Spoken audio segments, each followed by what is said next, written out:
up, you guys? Welcome back to my channel, and if you're new here, just welcome. My name is Gemma Jade, but today we are going to be discussing another demonic haunting. I'm so excited. Let's just jump right in. A lot of the time when we think of hauntings, we think of ghosts or spirits who simply haven't moved on yet for whatever reason. Much of the time, the hauntings are benign in nature, and sometimes they even become somewhat ordinary for the people who live in these places where the spirits and energies are left behind. But it's Halloween time, right? I wanted to really find something that was scary. I thought about and even took the time to type out some urban legends, but let's face it, I would much rather hear about the real deal. What happens when evil entities are invading a space or a home and then some humans themselves move in? Possessions could happen and all sorts of unexplained phenomena, deaths, or things that seem to be nothing more than accidents, except for to the people who live in the place. Like, they know it's not an accident, right? Many times there are portals to hell, which are often opened most of the time by some idiot or another messing with something they knew nothing about, and something like this is opened up completely by accident or mistake. It could also just be the land the place is built on. I've noticed time and again, however, that many of these places where demonic entities reside and terrorize any humans who happen to come along are places that are really old. And keep in mind, I'm not saying all of the time, but most of the time, it's because so much energy is left behind. I do believe in some of, not most, mind you, but some of the people in the courts of law who claim that they have no memory of what happened and it was like something just took over them for a little while. Just long enough for them to kill or seriously injure someone else in the home with them at the time. Demonic possession is a drawn-out process that doesn't happen overnight, and for that reason, it's a very hard thing for someone to spot when they don't know what they're looking for. Stay tuned for more on that in my demonic possession series, the part 2 that's coming out. But again, I say, it's that time of year, so let's get right down to it and listen to the tale of another place that is said to have been haunted by demons and the things that happened around them throughout the years. In Kokomo, Indiana, United States, in 1970, a couple named Anne and Roger Brock and their 3 daughters decided to start afresh with their lives in the sleepy little town. The house they found was such a great deal they could hardly believe their good luck. It was a real dream come true. So much space, and for only $5,000. Of course, as we, especially in this community, know by now, and especially when it comes to purchasing homes, if something seems too good to be true, it is. The couple's twin daughters named Lena and Lisa felt from the very beginning a constant sense of being watched. They also reported a sense of dread randomly coming to the surface and freezing cold spots all over the place, even when the rest of the house was fairly warm or even hot. Sometimes they could even hear faint clicking or scratching sounds coming from inside the walls. Years later, after everything was said and done, Lena would go on to say about the place, quote, "It was a dark house on the inside, and I just felt like I wasn't alone in the house. So as a little kid, I always sensed there was something dangerous there, but I didn't know what it was. I didn't know how to define it," end quote. There were other strange things witnessed by all of the children, as Lena and Lisa had another sibling at the time the family moved in. They recalled one night when a religious book flew off the bookshelf. On other nights, and this would happen quite often, they would wake up to find the walls of their rooms covered in frost, as though they had spent the whole night without a roof or something, and all of the cold from the outside had somehow gotten in and frosted their walls. Again, this was despite the heat being on in the winter and the heat and humidity of the summer months. As soon as their parents would walk into the room to investigate what their terrified children were telling them was going on, it would disappear. Unfortunately for these kids, their parents chalked this up to them either being bitter about having to have moved or just their imaginations because they were young kids. In 1978, the couple gave birth to another set of twins, this time boys named Roger Jr. and James, and things got a lot worse and a lot harder to ignore as well.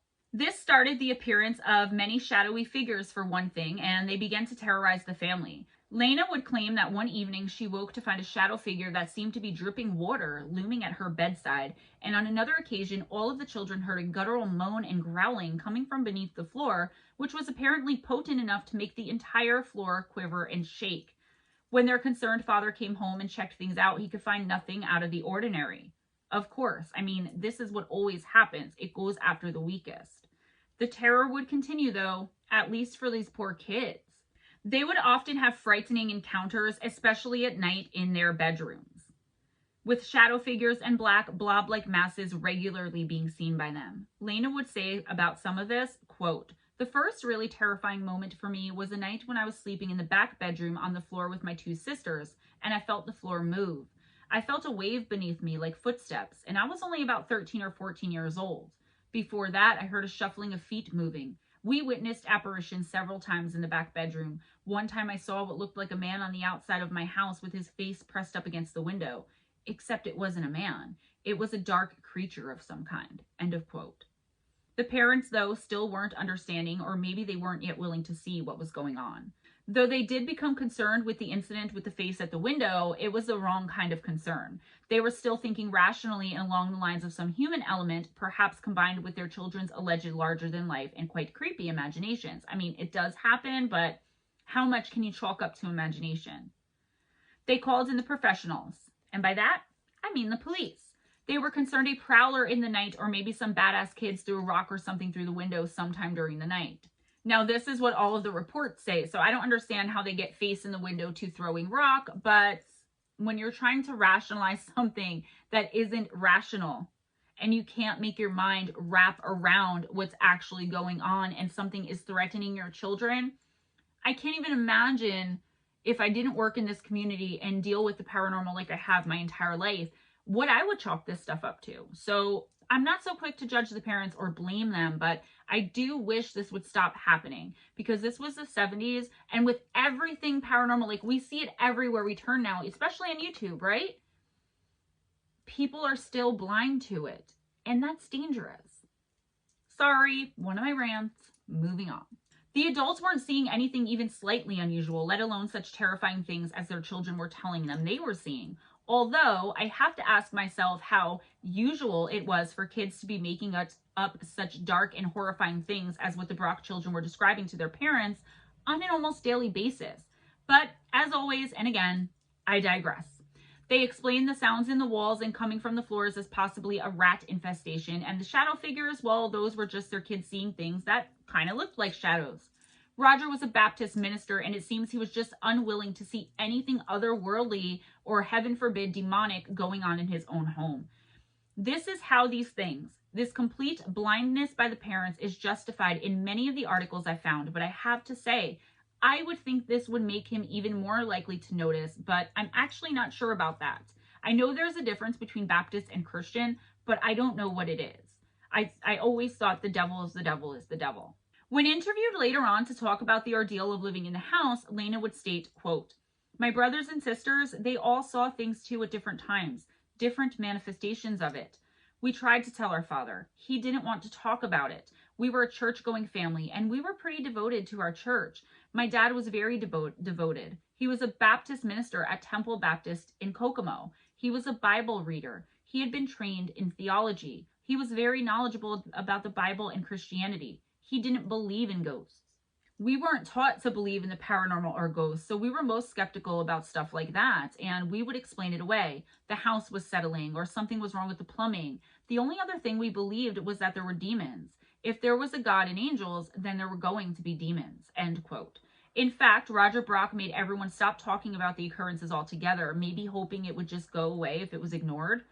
Surprisingly, that didn't happen though, and the haunting not only continued, but progressively got worse and even more terrifying, especially for these poor freaking kids. On the day when the twin daughters were baptized, there was a weird occurrence when the family came home and found that the door could not be opened. No matter how hard he tried, Roger could not budge it, and when they went through a back window, it was found that a bookcase had been roughly thrown up against the door and various religious texts had been torn apart, and their remains were scattered about the rooms. Nothing else in the house had been touched, nothing was stolen, and it was inexplicable and baffling. I guess to people who aren't willing to recognize the paranormal, it would be. That's a pretty obvious sign to me, but I don't know. And I'm not making an indictment on this family or judging this family. I'm just giving my opinion as I always do, okay? So making all of this creepier still was that the family would do a check on the background of the house and find that someone had been murdered in the past in one of the back bedrooms. This was about when Roger and Ann Brock finally began to even just start entertaining the thought that perhaps a demonic presence was terrorizing and taunting their family, their children. They tried to have the place blessed, but this only seemed to anger whatever was doing the haunting.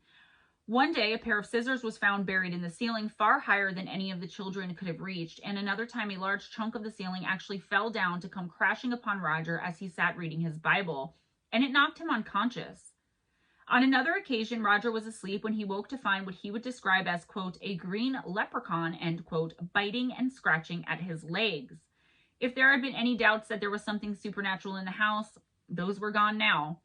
Now that one of the parents had seen it with their own eyes, they were willing to accept it. Years later, Anne would say, quote, our kids had been telling their dad and me what was happening. They were telling us stuff, but you know how kids imagine they see something. We thought they were just seeing stuff, but the night my husband saw it, he changed his mind. It was a creature, and it was living in that house when we bought it, end of quote. The shadowy presences became bolder and bolder as the days, weeks, months, and even years wore on, especially after the parents had seen and acknowledged its presence there. So once the parents acknowledged it, it was like they didn't have to hide anymore, and they just went wild, so to speak, these entities. One day, as the family watched, their pet poodle was lifted off the ground and literally propelled through a window and into the backyard pool. It was covered in blood and whimpering and had somehow gotten out of the pool by itself. Though admittedly, I know nothing about dogs, would an injured dog, injured and obviously traumatized as this thing probably was, be able to paddle its way out of the pool and get itself onto dry land to just lay there shaking and whimpering? I'm not sure about that one, but that's what they said happened, and I guess anything's possible. This thing could have pulled it out just to watch it suffer. This didn't only happen once either, with the dog being picked up and levitated and tossed and flung through a closed glass window into the yard or the pool, and eventually one of these attacks killed the poor thing. Right around the time the dog was killed, Lena would suffer the most vicious and violent attack any of the humans in the house had suffered as of yet.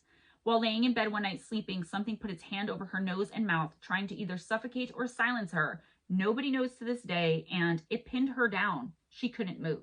All of the commotion caused her father to come running into the room, and he flicked on the lights just in time to see a dark and shadow-like entity slip back into one of the corners of the room and disappear.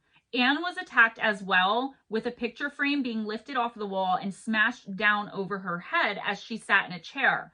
She said it was almost like something else had intervened on her behalf this time, though, because she should have suffered much more damage, and the thing seemed to lose speed somehow as it came down on her after being lifted by unseen hands. So it was like smashing down and then slowed and hit her. Luckily, and I believe in guardian angels, and I believe that sometimes they are allowed to step in, like people that say that they go to cross the street and are suddenly pushed back by an unseen force right as a bus is coming that would have hit them, stuff like that. She would state of the incident later, quote, just as it started falling, I felt hands on top of my head like something was protecting my head. Glass fell all over me, and shards of glass were all over me. I was squirting out blood all over my arms, legs, but not one piece of glass was on my head or face because I think something was protecting me. I always thought something in there was trying to protect us because there were little children, end of quote. Lena would state, quote, we couldn't leave. My grandparents offered to take us in on several occasions, but they lived in a one-bedroom apartment, end quote. By this time, Lena and Lisa were old enough to live on their own and quickly moved out the first day they possibly were legally able to do so. They admit, though, it was more to get away from the house than anything going on with their family. Like, they probably wouldn't have left so quickly had it not been for these entities. The Brocks would continue living in the house until a still unknown arsonist burned it to the ground in 2001. Roger Brock died in 2005, and Lena went on to become a paranormal investigator. She was propelled into this field with a strong want to help families who went through things like what she and her family had been forced to endure for all of those years, determined to find answers and never forgetting her own ordeal in the house that she grew up in. So, what was going on in this house? What was terrorizing and tormenting this family? And the weakest of them, the children and the pets, getting the worst of it? And why hadn't anyone done anything about it? It's one thing if you don't believe one of your children, but 5? It's one thing when your religious beliefs or your job make it so you have a hard time believing in something like this, but to live there until you die for decades, even after seeing and experiencing everything these two adults had while in that house, I'll never understand it. And again, not indicting them, not judging them, just giving my thoughts as I went through this. Having a murder take place in a house doesn't always leave behind such an extreme or violent haunting, though I'm not saying it never does, and that very well could have been the cause of this particular demonic haunting. Whenever I hear something unseen growling, I just assume it's demonic and do what I can to protect myself and make sure I avoid wherever that place is at all costs. We can never know either, because unfortunately this place burned to the ground by some random a-hole before anyone was able to really get in there and investigate it. And my heart goes out to the family, Lena in particular, as I'm sure she would have loved to go back there and face whatever this thing was as a paranormal investigator. All grown up and far better equipped to fight back, or at least know what she was dealing with. Demonic hauntings are almost like being in a relationship with an abuser. They'll pick on the weakest links, break one specific person down to their most basic and human form, and they will move on to the next weakest person once confronted by the other victim. It sucks Lena never got the chance to do that, but I'm glad for all the help she is giving to this community. Guys, that is all I have for you today.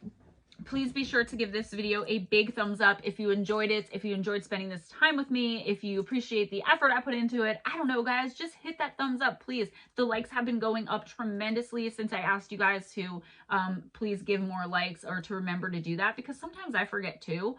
Also, spread the love by sharing. Subscribe if you aren't already, and if you are subscribed, make sure your notification bell is turned on and that you're still subscribed, because that has been happening, as I've mentioned before.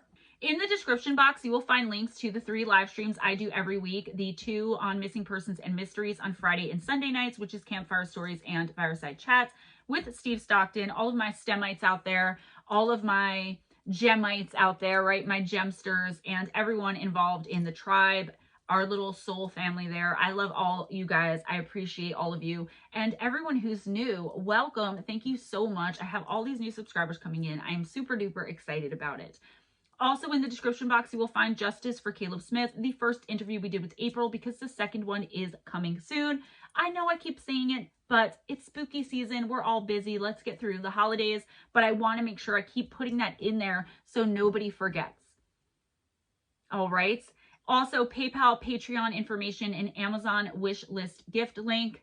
I hate having to say that, in the description box as well. If you have had any experiences with the supernatural and or paranormal, and you would like for them to be a part of my Listener Encounters series, please email me at GemmaJadeParanormal@gmail.com. That'll also be in the description box. I would really love to hear your guys' stories. Even if you don't want me to share them, hit me up for any other correspondence as well. I love you guys. I love you. I appreciate you so, so, so much. All of the support. It's been amazing the past few months, and I owe it all to you guys. So be kind to each other, guys. It doesn't cost anything, but also be kind to yourself. Smile at a stranger. Why not? It can make their whole entire day. Always go in grace. Have your best day. Have your best night, and I will see you next time. Bye-bye.